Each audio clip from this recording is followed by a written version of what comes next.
प्यार की एक अनोखी कहानी का एपिसोड 42 आप सुन रहे हैं मेरे यानी सुजाता के साथ। अभिज्ञान जबरदस्ती मेघना को कार में बिठा के चल देता है। रास्ते में मेघना कहती है, तुम तो मेरी शक्ल नहीं देखना चाहते थे ना। तुम्ही ने उस दिन बोला था कि तुम अपने रास्ते मैं अपने रास्ते, फिर क्यों मुझे स्टेशन पर लेने आए। अभिज्ञान, देखो मुझे तुम में या तुम्हारी किसी भी बात में कोई इंटरेस्ट नहीं है। अगर मौसम खराब नहीं होता तो मैं तुम्हें देखने भी नहीं आता। तुम्हें लेने की बात तो बहुत दूर की है, समझी तुम।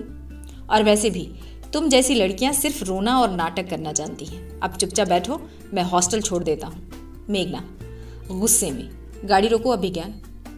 अभिज्ञान, व्हाट? मेघना, मैंने कहा गाड़ी रोको। अभिज्ञान गाड़ी रोक देता है। बारिश आंधी के बीच जंगल में मेघना गाड़ी से बाहर निकलकर कहती है, अभिज्ञान सिंह ठाकुर, मुझ जैसी लड़की के लिए आपको इतना कष्ट उठाने की ज़रूरत नहीं है।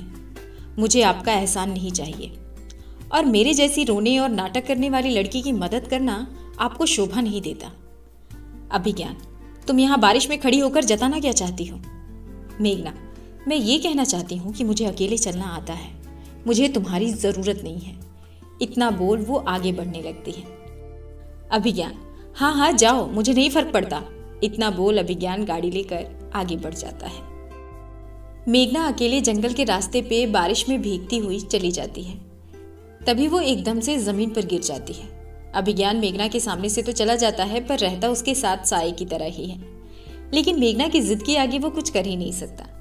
मेघना चलती जाती है, तभी अचानक वो बेहोश हो जाती है। अभिज्ञान फिर उसे हॉस्टल ले आता है।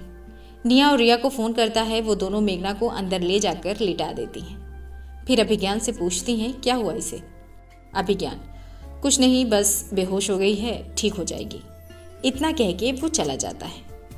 अब सुबह 6 बजे मेघना को होश आता है तो वो खुद को हॉस्टल में पाती है। वो झट से उठती है, तभी रिया की आँख खुलती है। मेघना रिया से सब पूछती है, मुझे यहाँ कौन लाया? रिया सब बताती है कि अभिज्ञान उसे लेकर यहाँ पे आया था। ये बात सुन मेघना को समझ नहीं आता कि ये कैसे हुआ। अभिज्ञान तो आगे निकल गया, फिर कैसे? थोड़ी देर में सभी कॉलेज के लिए तैयार होते हैं। मेघना कहती है, आज मैं कॉलेज नहीं जाऊंगी, मेरी तबीयत ठीक नहीं है। रिया निया कॉलेज चले जाते हैं। कॉलेज में अभिज्ञान रिया और निया को देखता है, पर मेघना को नहीं देखता, तो नजरें इधर उधर करने लगता है कि शायद वो पीछे होगी। ये बात रिया देख लेती है। फिर रिया सभी से कहती है, गाइस आज मेघना कॉलेज नहीं आई है, उसकी तबीयत कुछ ठीक नहीं। ये बात अभिज्ञान सुन वहां से निकल जाता है और हॉस्टल के बाहर आकर खड़ा हो जाता है। इधर मेघना फोन पर अपनी अनाथालय की नर्स से बात करती है। तभी उसकी नज़र अभिज्ञान पे पड़ती है। वो अभिज्ञान को देख छुप जाती है और सोचने लगती है कि ये यहाँ क्या करने आ गया है, और फ़ोन कट कर देती है। हॉस्टल का चौकीदार अभिज्ञान से पूछता है, आप यहाँ, आपको किसी से मिलना है क्या? अभिज्ञान अपनी गाड़ी का बहाना देकर कहता है, मैं कहीं जा रहा था, मेरी गाड़ी खराब हो गई है। चौकीदार, ओ अच्छा, अभी हम देखते हैं, आप बैठ जाइए, और एक कुर्सी दे देता है। ये सब मेघना देखती रहती है छुपकर। मेघना एक बार कोशिश करती है कि वो उसके पास जाए, फिर उसे अभिज्ञान की वही बात याद आती है और फिर वो अपना कदम पीछे कर लेती है। अभिज्ञान चुपचाप हॉस्टल गेट पे बैठे मेघना को देखने की कोशिश करता है। तभी हॉस्टल की वार्डन आती हैं और अभिज्ञान को पहचान जाती हैं और डांट लगाती हैं और अभिज्ञान को जाने के लिए बोलती हैं।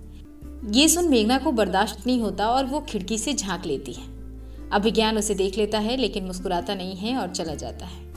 मेघना को अभिज्ञान का ये रवैया देख बिल्कुल भी अच्छा नहीं लगता और अपने मन में कहती है ये कैसा है, आखिर चाहता क्या है। ये सोच टीवी ऑन करती है तो न्यूज़ में देखती है कि गाड़ियाँ शुरू हो गई हैं, मौसम साफ हो चुका है।